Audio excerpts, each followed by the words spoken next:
Assalamu алейкум, урматтуу телекөрүүчүлөр. Сиздердин назарыңыздарда Эл билсин автардык аналитикалык программасынын кезектеги чыгарылышы. Касым Алиев Нарымбек Үсөнович деген жараныбыз биздин телекомпаниянын дарегине кайрылып, өзүнүн атасы Касым Алиев Үсөн эгиздин түгөйү болгонун, Үсөндүн түгөйү Касым Алиев Асан 21 жашында 1945-жылы 28 мартта Улуу Ватан мекендик согушта курман болуп, Германиянын Гросс-Стерлиц шаарында номер 7 аскер мүрзөсүндө сөөгү коюлуп, учурда мына ошол атасынын сөөгү коюлган мүрзө Полшанын карамагында калганын, бүгүнкү күндө Касым Алиев Асандын сөөгүн Кыргызстанга алып келип, өз жерине кайра жашыруу максатында убара тартып жүргөнүн айтып кайрылыптыр. İzdеп жүргөнүмө көп жылдар өттү, армиядан бери издеп жүргөнүн кээ бир тыянактар ал убакта чыкпады, жакында эле бир 10-15 жыл болуп калды. Бир илимий иштерди иштеп чыгып, ошонун негизине кайрылып таптым. Полша да, Варшавада, Полша мамлекетинде Варшавада ошол жерде кайра көмүлгөн экен. Бул атамдын агасы Касым Алиев Асан 45-жылы 28 мартта каза болуп, өзүнчө көрстөнгө коюлат. Көрстөнгө коюлганда 53-жылы Сталин өлгөндөн кийин 52-жылы кайра территорияны Полшага бергенде көрстөн толугу менен Полшага өтүп кетет. Кайра перезахоронение болот. Перезахоронение болуп табылбайт, анан муну бир канча депутаттарга, Москвага дагы ар кайсы тийиштүү органдарга ошолор менен бир канча бизде неме архивдер бар да, ар кайсы даже тиги гражданский согуштан берген. Ошолордун баарына кайрылып, анан бул киши баардык жерге барсам эле тиги дайынсыз жоголгон деген кат келет. Дайынсыз жоголгон катты анан өзүм Завкафедра социология боюнча onu көбүрөөк бияк жакты издеп, методдор издеп чыккандан, иштеп чыккандан ошонун негизинде карап анан могу жерде көбүнчөсү 16-жылы вандализмди катуу көрбөдүбү Полша мамлекетинен биздин солдаттар жаткандарын тиги таш тешкен балкалар менен аябай талкалап, бул документальный турат. Анан мен чыдабадым, карап сураштырып, эки жака жазып пресс-конференция уюштурдум. Көчөдөн дагы Полшада досторум бар эле. Армияда жүргөндө Варшавский договорго катышкан Крым областында Артек берки бетинде. Артектин берки бетинде уже Варшавский договорго катышкандарга резиденция курган комплекс. Кара деңиздин жээгинде. Ошол жерге курганда генералдарды таанычу элем Полшадагы. Биздин артисттерден таанычу элем. Чогуу службаны өткөзгөн балдар алар кайра службасын кылып тиги ошо Полшага көчүп кетишкен өзүнүн гражданствосын алып.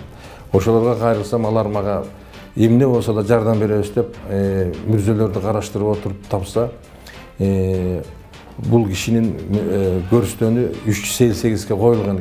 Вандализм деген сөздүн так мааниси кыргыз тилинде көркөөлүк дегенди түшүндүрөт. Тактап айтканда вандализм бул мүрзөлөрдү, имараттарды же курулуштарды маскаралап, бүлүндүрүүнү камтыган коомдун коопсуздугуна каршы кылмыш дегенди билдирет.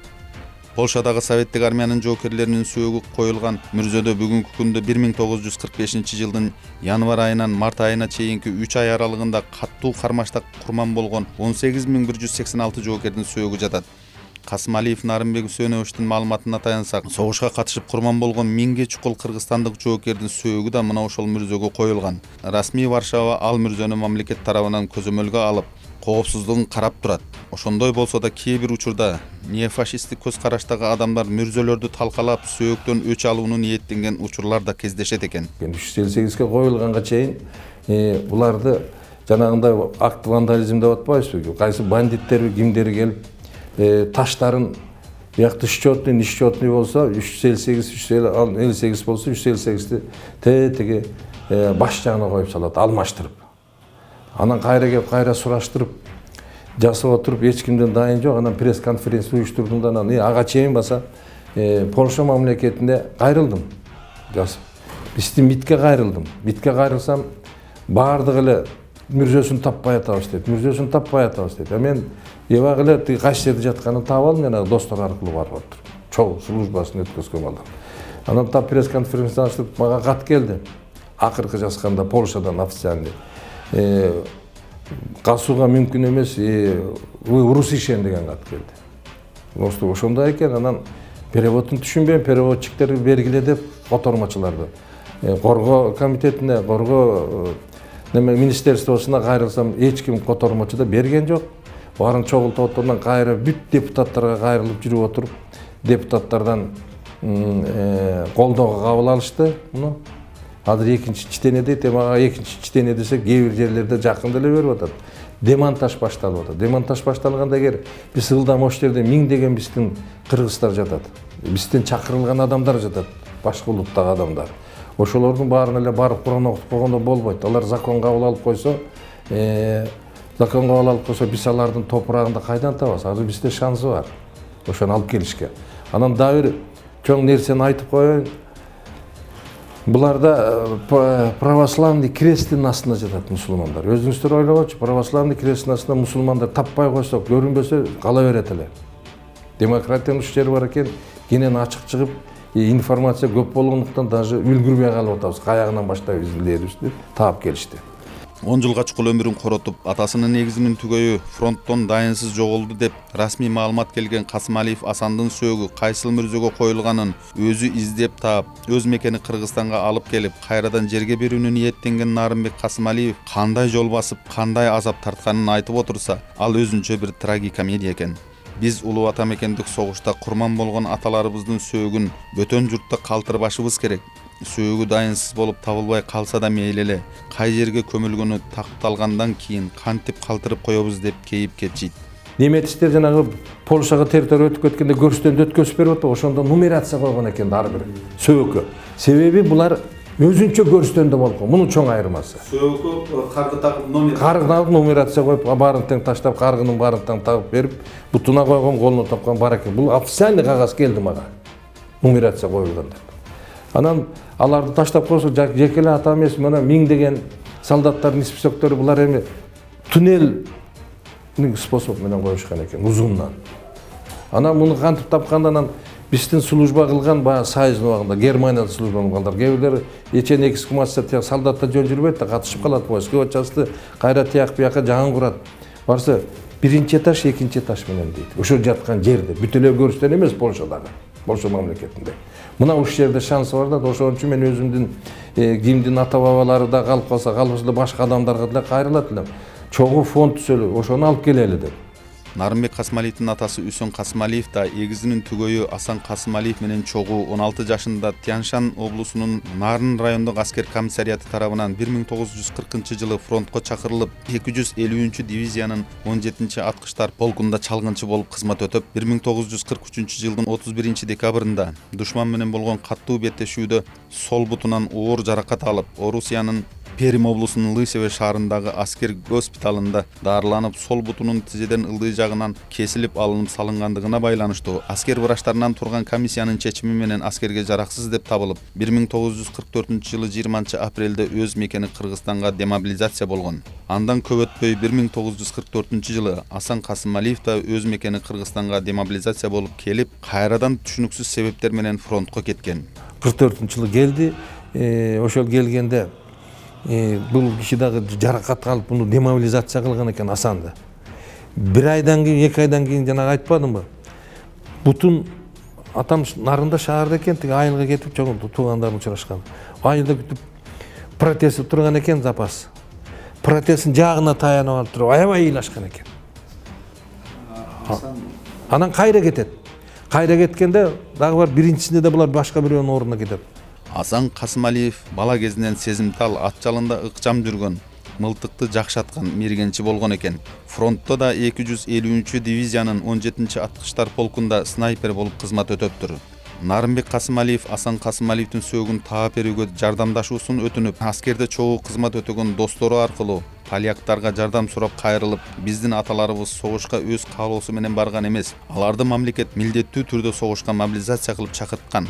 Биз учурда эгемендүү Кыргыз Республикасынын жараныбыз расмий Варшавага советтик аскерлердин сөөгү коюлган мүрзөнү муниципалдык менчикке алып, мамлекеттик бюджеттен каражат бөлүп, мыйзам чегинде көзөмөл жүргүзүп, карап турган үчүн ыраазычылык билдиребиз. Менин атамдын эгизинин түгөйү болгон Касымалиев Асандын сөөгүн таап берүүгө жардам бериңиздер деп кайрылганда, поляктар колдоо көрсөтүп жардам бериптир. Снайпер. Документтин баары ошондо экен, снайпер болгон. Биринчи көрбөй туруп, өзүңүз көрбөдүңүзбү, полшалык адамга сен кыргыз экенсиң, мен катуу жардам берем деген турат, Мен колумдан келишинче жардам берем дейт. Аны мен бул жердеги жүргөн немецтерден көрсө бул жер немец Афганистанда служба кылып, мен көбүнчө локальный конфликтти көп окуп жүрүп, изилдеп жанагы разведканын методдорун таап алгам, ошонун негизинде прогнозду түзөм. Жанагындай иштерди тапсак, момунда колдонсок болот. Дипломдун негизги бир чети ушул эл үчүн, өзүм үчүн пайдаландым да. Аларды таап алып келсек эмнеге болбойт? Ал жерде диаспоралар бар. Союздун убагында бүт эле генералдар Варшавскийде бүт өлгөн жок да. Артисттер бар, бизнесмендер бар, барып келгендер бар. Анча-мынча колдосуп эле алып келсек, жанагындай негизи ни писи, ни закон болот. Закон эми тигилер эмне болуп атат. Жок дегенде бизге бербесе дагы жанагындай сүйлөшсөк эле барып алып келсек, акчасын бериш керек экен. Колумда турбайбы? Бияктан жаздыргам. Эксгумациясы канча акча турат деген окудуңузбу? Расмий түрдө. Бере берет да, булар эмне кылды?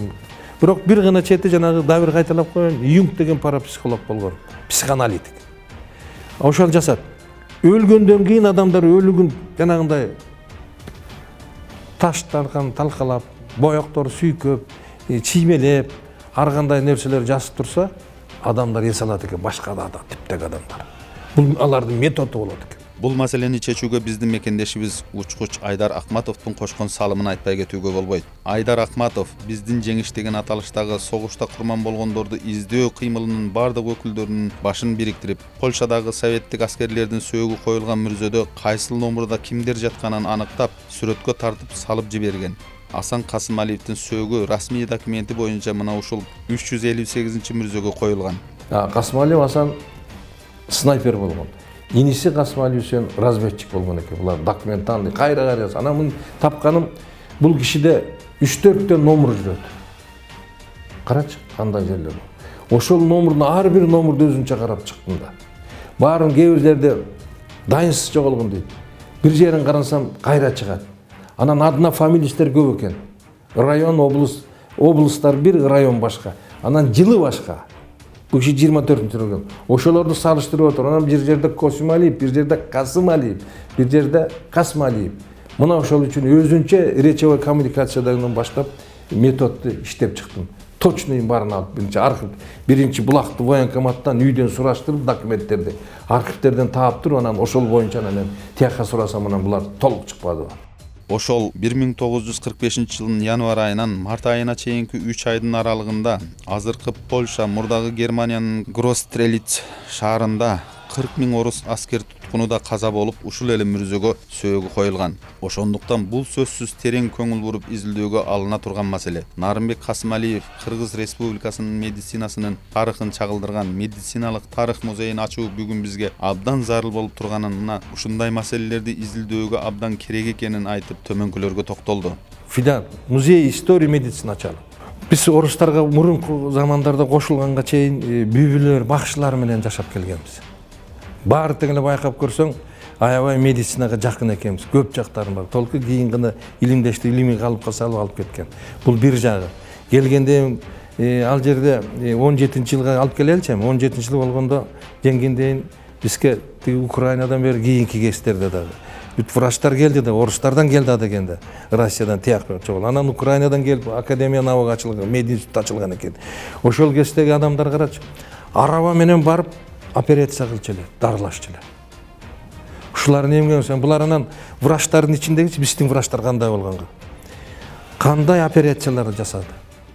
Ошо тоодо өсүп келип окушуп туруп. Алардын документтерин койсок, анан бул жерде бир канча жүрөккө операция кылган, бир канча ачылыштар болгон да биздин врачтардын. Ушулардын эмгегин коелу. Анан бир канча кишилер Украина, Беларусь, Ленинградтан келгендер азыр Америкада ар кайсы жакта жашап атат. Ошолордун документтерин баарын сурасам, туугандар беребиз деди. Копкой окуса, анан көбүнчөсү медицина жакта көп момундай чайкоочулук болбойт. Так айтат да, точно. Буларда ачылыш көп. Булардын жанында туткунга түшкөндөр жатат. Мына туткунга түшкөндөрдө мен ушундан эсим чыкты эле, бул киши түшпөптүр да. Түшпөптүр да, дезертир болбоптур дагы. Болгондо мен барып айттым, таштап айттым, Кур'ан окутуп коюп неметип коймок. Жок. Туткунга түшкөндөргө бияктан дагы закон кабыл алып, статья албасак, эл аралык чыгыш чыкты балда. Адегенде статья туралай да. Ал жерде туткун деп таштап койбойбуз, алып келели. Бирок расмий түрдө юридикалык сызыкка алып келели. Сөөгтү алып келүү үчүн мамлекеттер аралык келишим болууга тийиш. Албетте ал маселени Кыргыз Республикасынын Тышкы иштер министрлиги көзөмөлгө алуусу зарыл. Касымалиев Асандын жакын туугандарынын ДНКсын аныктап, генетикалык анализден өткөрүүсү зарыл эле. Нарымбек Касымалиев атасынын бир туугандарынан генетикалык анализдерди алдыртып, даярдатып коюптур. Болгону расмий Варшава уруксат берсе, номер 7 мүрзөнүн 358 жайында жаткан Асан Касымалиевдин сөөгүн эксгумация жолу менен казып алып, генетикалык экспертизадан өткөрүп, бир туугандарынын ДНКсы менен салыштырып, дал келсе Кыргызстанга алып келсем деген аруу үмүт менен чуркап жүргөн кези. Көргөстүм, иниси мунун бешенесине багыш 91ден 90-га кетип кече коюп келдик. Бул киши өзү дагы эгистин түгөйү болгон. Иниси жок болгон, өзү ток. Бул ядерный бомбаны Семипалатскийдеги Павлодар экөөнүн ортосунда сынагына катышкан адам экен, документалный турат. Катышканда бул киши мындан 2-3 жыл мурун экен, 12-жылы экен, атайын алып келгем. Жардам бербесеңиз ушу болбой калды деп. Анан алып келип ДНКсын алдырып, муну коюп койдум. Азыр сакталып тиягында турат, пока мен келмейинчи. Анан бул кишиникин алам. Экинчиси, бул кишинин карындашы 88ге келди. Будан түрү азыр. Түрү. Анда ДНКсы. Анан мен булар үчүн барып атайын мединститутка орноштум. Муну башынан. Себеби мединститут боюнча мен жакын эле диссертациям биринчиси ошол боюнча эле да. Врачтардын оорусун текшерип, байланыштырып жасагам. Анан текшерип баштаганда көбүнчө врачтар айтты, Стомфорд. Мен каягынан кандагы ДНКсы десем, алдырдың туура дейт. Эми дагы көбүрөөк маалыматты алыш үчүн аларды тетяктан бери чогултуп. Тишин ал деди да. Тишинде көп информация сакталат экен. Эми тишин тиги кишинен ала албай калдым. Кантип айтам, тишиңди мага жулуп бер деп. Анан тишин жулуп берген жок, карындашы жакта айтып атам, кокусунан түшүп калса, эшик болуп калсам, 90 келип калды карындашы. Ошонукун алып сактап, ол неметип калса керек. Бир тууган карындашы болду. Бир тууган карындашы калды.